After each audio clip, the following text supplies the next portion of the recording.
Howdy everyone, welcome back to another episode of World in Flames Collector's Edition, Days of Decision 3 Combined Game Playthrough. Today we are doing the November-December 1941 turn. Last turn, I don't remember if I put this in the video or not, as the battery was kind of dying, but I think I didn't. So last turn, the last set of impulses ended on the Communist impulse, which led to no change in the initiative positions modifiers. The weather roll for the last set of impulses was a 10, which is probably one of the worst weather rolls there can be. There will be a +2 to the weather roll for this upcoming turn, which means it's guaranteed to have at least rain in the Arctic, which is really going to put a damper on the German offensive. I think that's about it. The Japanese aren't doing too much either. They seem to not be able to get any kind of decent attack in and actually win anyways. It's kind of ground to a stalemate in that area. So, that being said, I forgot to flip over a couple units here. Just take care of that. Alright, that being said, let's get right into it. U.S. entry is not much different than where it was last turn. I think the Japanese have gone up 2 points, so they're like 32 now. The Germans are, I think they went down 1 point, 64, and the Italians stayed the same at 22. So there wasn't a whole lot of political activity. There wasn't a whole lot of things that happened. The only thing that really did happen was with Japan. They did their search and seizure last turn, and they got the Allies got the correct roll to roll on the U.S. entry table, and Japan ended up rolling a 10, which is the worst result you can get, and it added a lot to their U.S. entry. Okay, all right. That being said, let's go take a look at starting money. Starting money for this turn, we have Germany at 0. Let's zoom in a little bit. There we go. That's better. Germany at 0. Japan at -5. Italy at 2.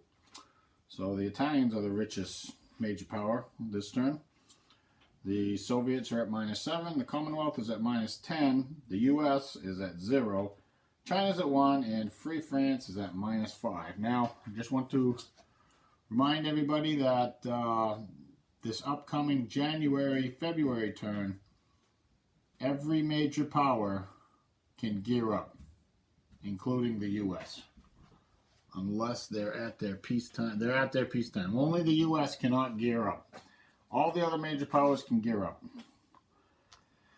So, the U.S. is not quite close enough to declare war on anybody. The closest they are is with the Germans, and there's still a ways to go for them to get to the point where they can declare war on Germany. So let's go and take a look, and I'll be back in a second. Okay, we have a total of 7 major powers bidding, considering that there is a gear up coming up. Let's say we have Germans bidding 3, the Italians bidding 1, the Free French bid 1. They're going to get bonus bid points. The Commonwealth bid 1, the USA bid 1, the USSR bid 1, and Japan bid 1. So there's a lot of ones, because the major powers don't have a whole lot of money right now. It speaks a lot when it's the Italians that have the most money out of all of them. Followed by, what, the Chinese? Yeah, pretty much. Yeah, the Chinese, yeah. Alright, so let's go take a look at the track and see how this pans out. Alright, right there. That's pretty good, right there. Alright, so we got Germany bidding 3. They're the big spender. They're in 4th position. Gives them a +2 for 5. We have Italy bidding 1. They're in 1st position from last turn with a +4 that gives them 5. And we have the Free French bidding 1. They're in 6th. They get +1. However, they do get 3 bonus bid points from last turn for not being able to select a political option, even though they paid for it.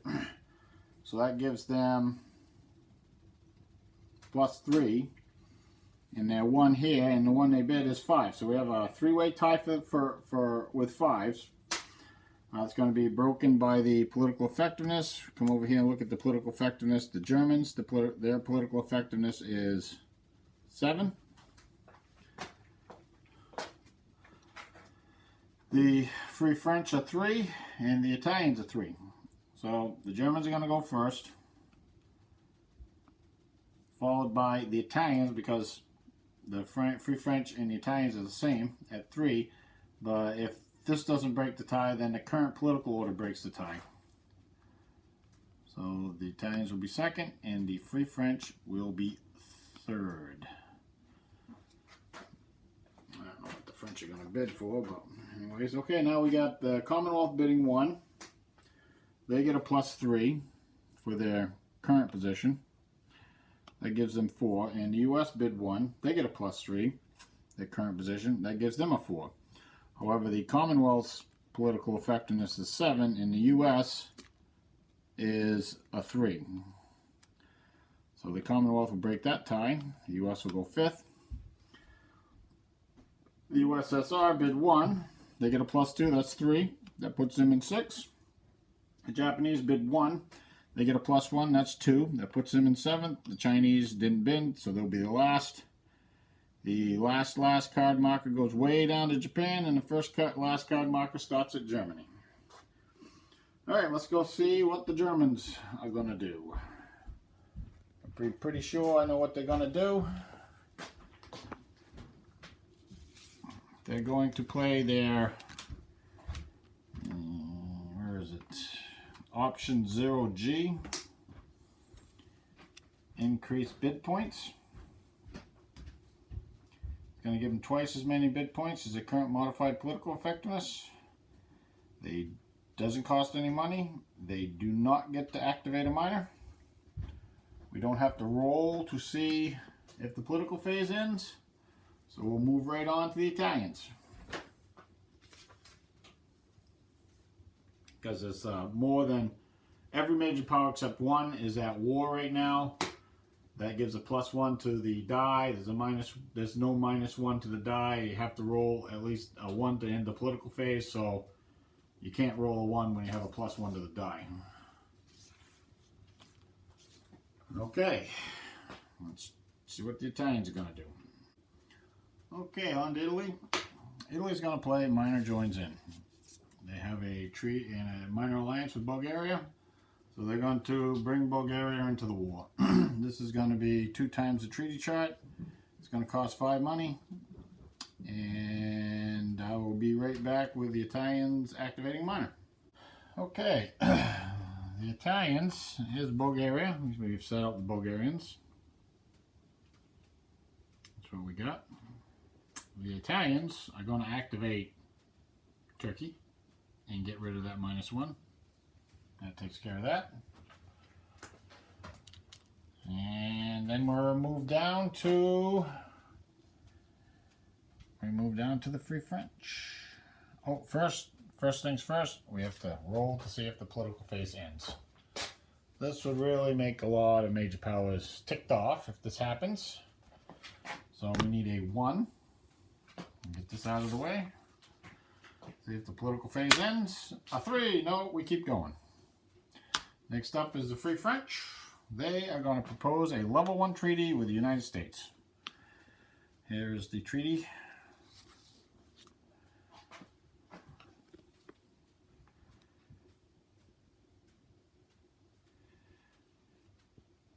Level 1 treaty. Initiative position must be less than the other major powers. The U.S. is in slot 5.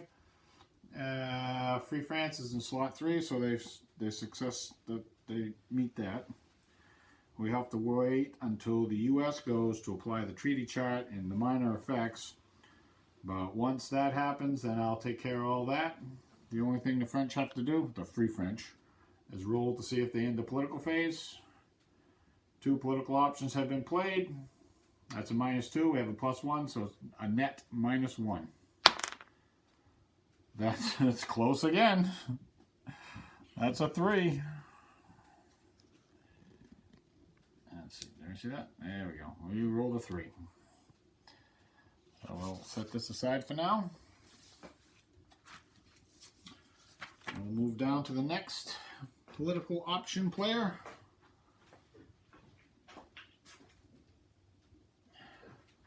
That will be the Commonwealth. They're going to do increased bid points. It's the same as what the Germans did. So all I have to do is note that down.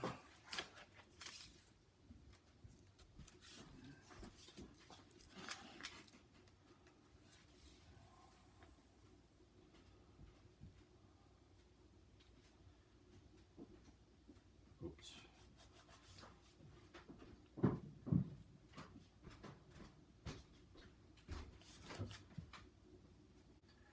Okay, the British are going to roll to see if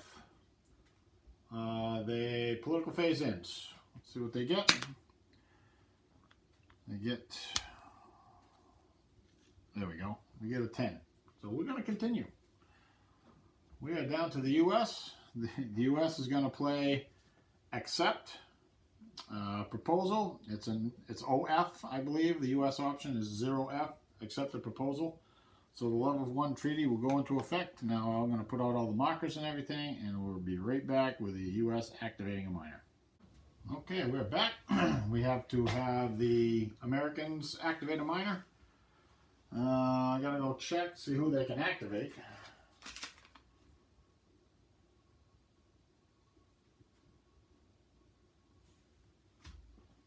They can activate Norway, so that's who we're going to activate. Let's grab the political markers, come over to the status display. Norway's way down there in the corner. We've got a whole bunch of -1 and a German -2. So let's check those out. We've got a -1 French, a -1 Commonwealth, a -1 Soviet, and a -2 German. 1, 2, 3, 4, 5, 6, 7, 8. They can be affected by the -2 German. So all these -1s are not going to do anything. So we're just going to put those aside. And the -2 German will move Norway 1 hex away from Germany. I kind of like that. Alright, now let's go back over to the Indian Ocean. And let's roll to see if the political phase ends. We have the Soviets and the Japanese left to do political options. We have done 1, 2, 3, 4 political options, and that's a -4 plus 1 is a net -3. So -3 to the die. And 8. The fun keeps on rolling. Down to the Soviets. The Soviets are going to play their O0B, I think, increased bid points. They want increased bid points as well. That doesn't cost them anything. They don't get to activate a minor. Gives them a plus 10. We're going to see Germany, Commonwealth, and the Soviet Union as the next top three bidders next time. Alright, we just rolled to see if the political phase ends. We've had 5 political options played. And that's a -5. Plus 1 is -4. And we rolled a 6. So that means the Japanese will get to have a go anyways.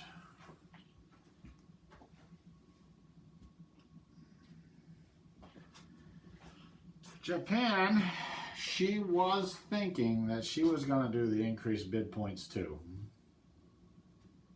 Yeah, that's exactly what she's going to do. Increased bid points. You know, it should lock her into 4th for next turn. It's going to give Japan a +8. Because she definitely wants to gear up as well. Okay. I'll be back in a second with the initiative roll and the weather roll, which I'm pretty confident is going to be bad, and a look at reinforcements. So the initiative roll came out 3 for the communists, which is modified to a 4, 10 for the Democrats, which is modified to a 9, and 10 for the fascists, which is modified for a 12. Well, the fascists decided that the weather is likely to be kind of bad. There's a guaranteed rain in at least the Arctic. So they decided they're going to go last. Now, the Democrats kind of want to try to move their ideological initiative marker a little bit. So they decided they're going to go second, as long as they're going before the fascists. They'll be able to, the Commonwealth will be able to deploy their fleets. That ended up being the Soviets are going first, which is, they're kind of okay with that because they really need to start plugging holes in their line. Now the weather roll was a 10, which is modified to a 12 from last turn's +2. So let's go take a look at exactly what that means. So there's the weather right there. So the Arctic's blizzard, North Temperate, blizzard, Mediterranean, blizzard. Yeah, I guess we're having blizzards in the Mediterranean. Storm in North Monsoon, storm in South Monsoon, and rain in South Temperate. It's about the worst possible weather you can get. The weather roll for next turn will be a +2, and the impulse marker is going to move up 3 after each impulse. So let's go take a look at reinforcements. See what we're getting. What the major powers got coming on this turn.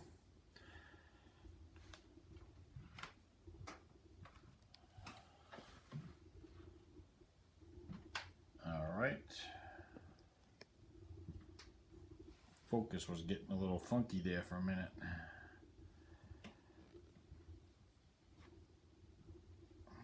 Okay. Alright, so what do we got?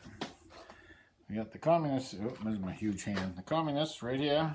They got a bunch of infantry and a pilot.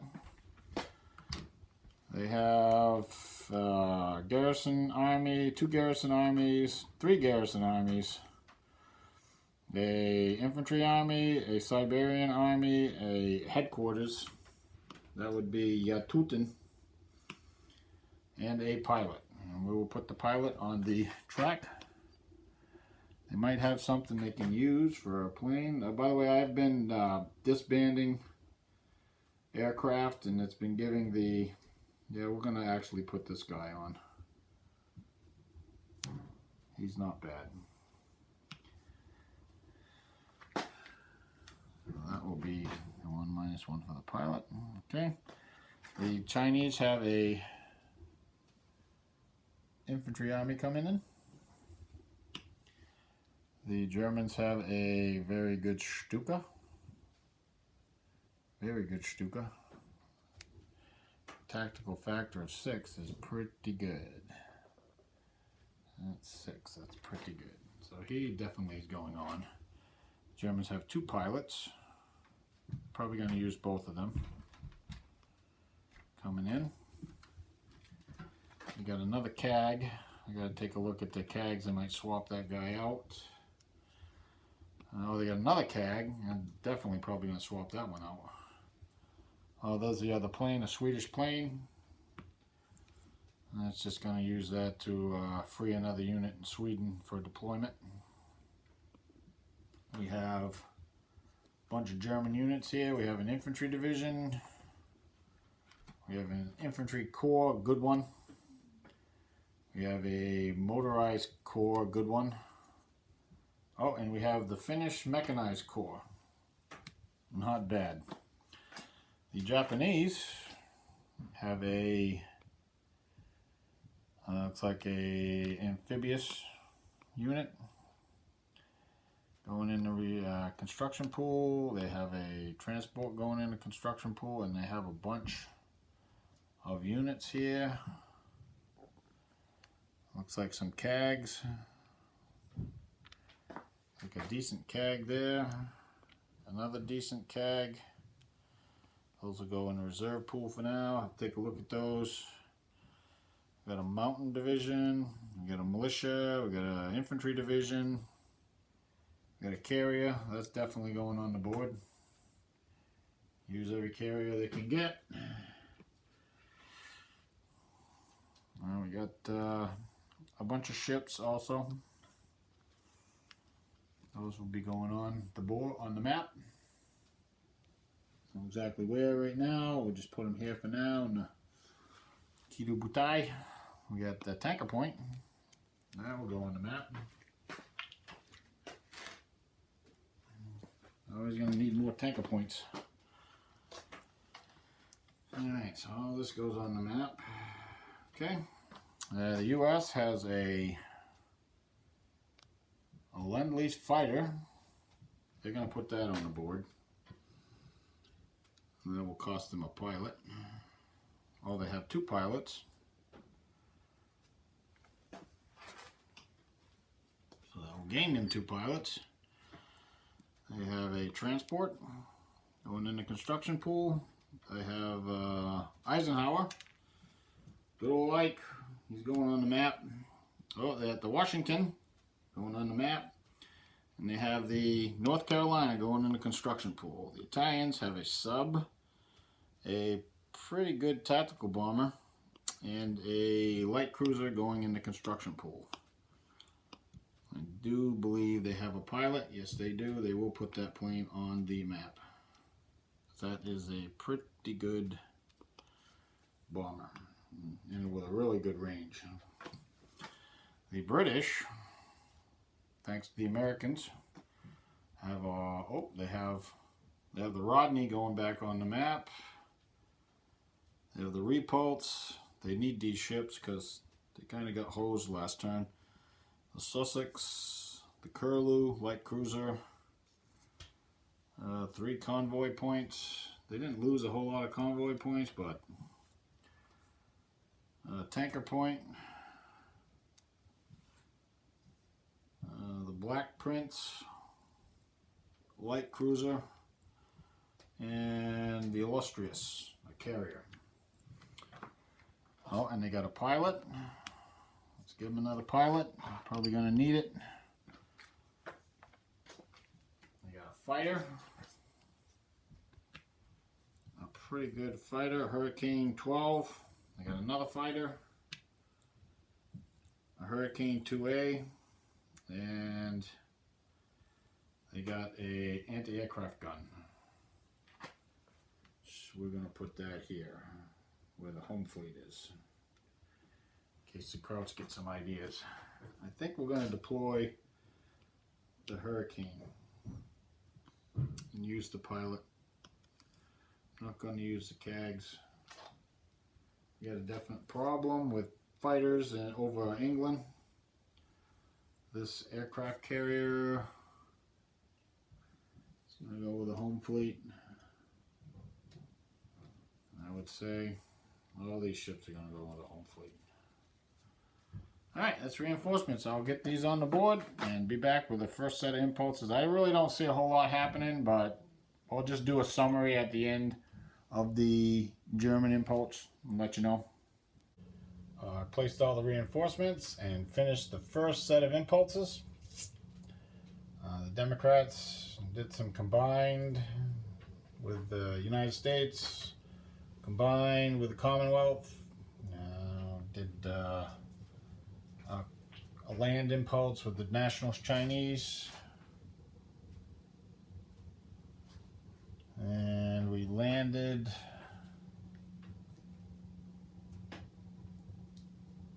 some troops, and then we went to the Communists. The Communists are building their lineup a little bit. Luckily for the Communists, most of the German line is out of supply. So they have a break right here. This guy should have moved. Yeah, he did move. Even though it's all blizzard and there's severe movement restrictions on, the Romanians down in the Crimea here are all out of supply. As long as they're not flipped over, it doesn't matter too much, and they don't move. The British, so like I said, they landed some troops down here. The Germans have decided they need their HQ back in Russia because they have severe supply problems right now. The Italians took a combined, shifted some units around here and there. Well, actually, they took a land, shifted a few units around. They didn't do too much. And now we are back to the communist impulse. We rolled for weather, we rolled a 2, which becomes a 4, which is rain in the Arctic, rain in the North Temperate, fair everywhere else, no modifier to the die roll for next weather roll, and the impulse marker will move up too.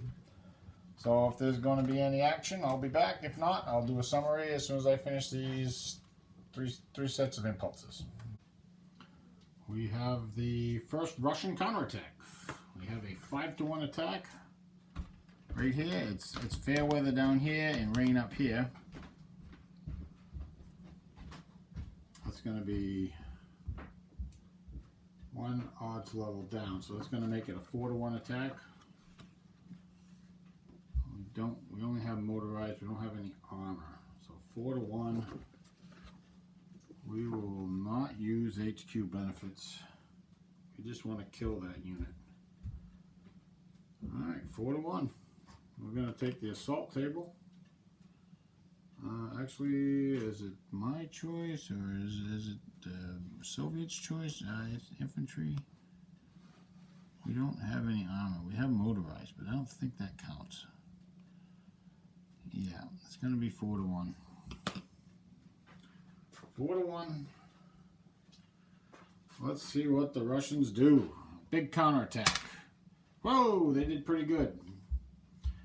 They got themselves a nice big fat 8 on the 4-to-1 chart. That's cross 2S. So half the Soviet units will be flipped over. The German units did. Alright, and we got half. We're going to flip this guy over, obviously. And I think we'll flip this militia over as well. And we'll occupy the hex with the motorized unit. Alright, so we actually won something. Actually, I wouldn't have made a difference. Wouldn't have made a difference. Wouldn't have made a difference for that attack. Alright, now they can promote a guards banner unit. So let me check that out. Get back. Okay, so the Soviets won that combat, and they were able to promote that 5-4 Siberian unit to a 8-4 guards banner army. That's the first one on the board. That's a big unit. Whoops. I'm shaking the camera. So how that works is that when the Soviets win a combat, the number of destroyed units, each destroyed unit adds 3, gives them a +3. Each unit they lose gives them a -3, and there's a +2 for shattered and breakthrough. Anyways, they had a +3 for killing the one unit, so they had that 5-4. They decided to make that 8-4, that infantry unit, a guards banner unit. I'm going to look real quick and to see if the Soviets have any 8 strength point motorized units. If they do, then that's what we're going to add instead. And that's it for the Soviet impulse, and I will keep moving. Okay, we have a few fascist attacks potentially here. We have a potential 3-to-1. Before we do that, we have a ground strike. We have a Italian fighter with an Italian bomber. And the British are going to intercept with their Hurricane, Spitfire 2. Okay, the Italians are just hoping to get lucky. Get something through, maybe get a ground strike on that. So, we got +3, -3. think it's time for the Italians to build some decent fighters. Their fighters rot. Alright, so the defender is the British, the Commonwealth, so he'll roll first on the +3. There's my chart right here. +3. They get a 12. On the +3, a 12 is attacker clears through to anyone defending bomber. Okay, so the bomber gets through. He's going to do the ground strike. Now the -3 for the Italian. He rolls an 8.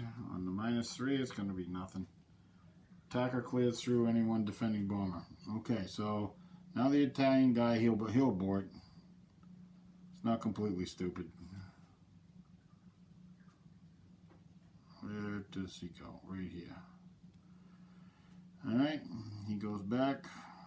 We got a ground strike for a 3. Oh, we missed it. Roll the 4. Figures. Now the Italians have a 3-to-1 attack on the blitzkrieg table. +1. Not looking good. Oh gosh. They choked. Look at that 3. 3-to-1 on the blitzkrieg table is a 4. Well, it does it. It's no losses for the attacker, 1 loss for the defender. 1 loss for the defender. Is he next to Wavell? Yes, so he will be a cadre.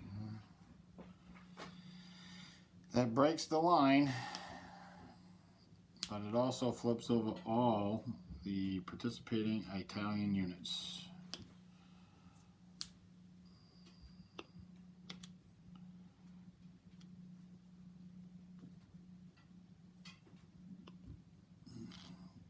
The Italians are drawing supply right now from, where are you?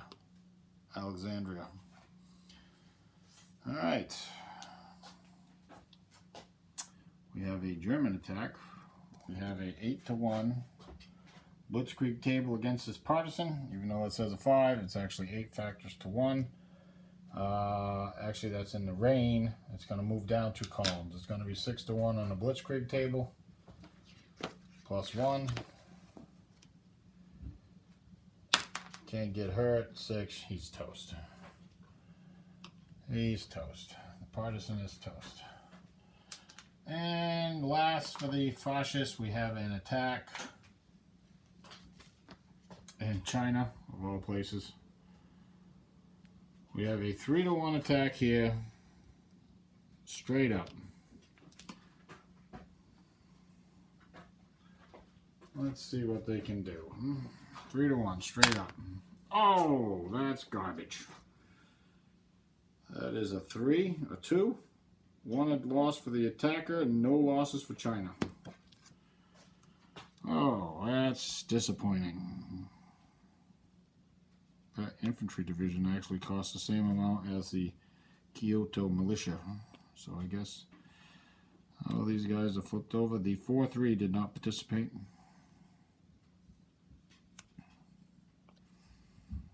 That is just, they just cannot get out of their own way over here.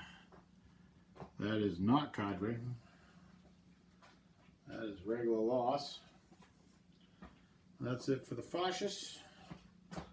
Let's move into the communist impulse.